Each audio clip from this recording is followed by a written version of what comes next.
In this unit, we're going to talk about types of cells, and there are two types of cells, prokaryotes and eukaryotes. The prokaryotes are the simplest types, and they have no nucleus.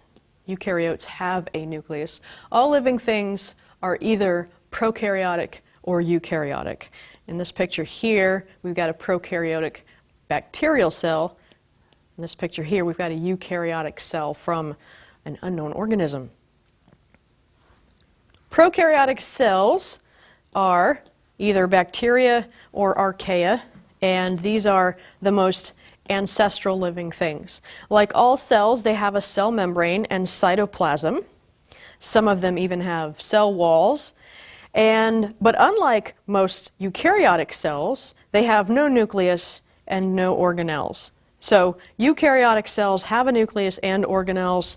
Prokaryotic cells do not. And this picture here is showing some cells of the bacterium that causes staph infections. So all prokaryotic cells are unicellular. That means that all prokaryotic organisms are unicellular. Some have a cell wall, some of them have locomotor structures, and so that would be something like a squiggle here, which is called a flagellum, or some little structures here that could be cilia. The prokaryotic organisms are the most abundant on the planet.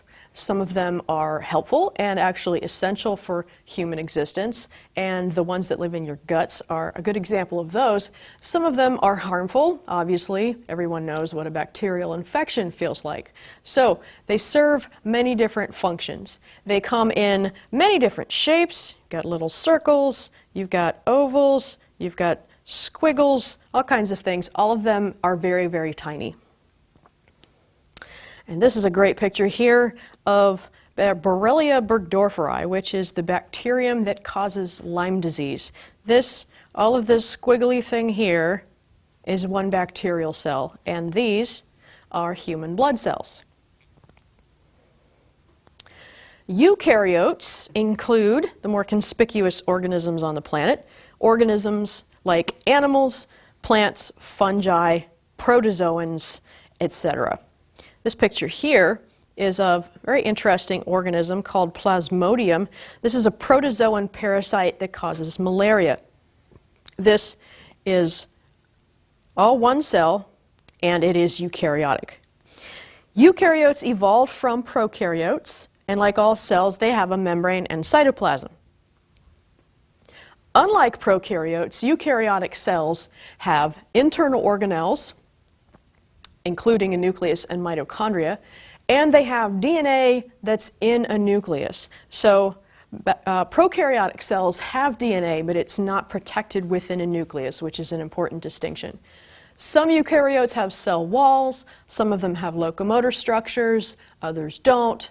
Unlike prokaryotes, eukaryotic organisms can be unicellular, so one cell, or multicellular, so they can have several cells or trillions of cells, like you and me, all together in one organism. So here's a picture of an interesting organism called Euglena.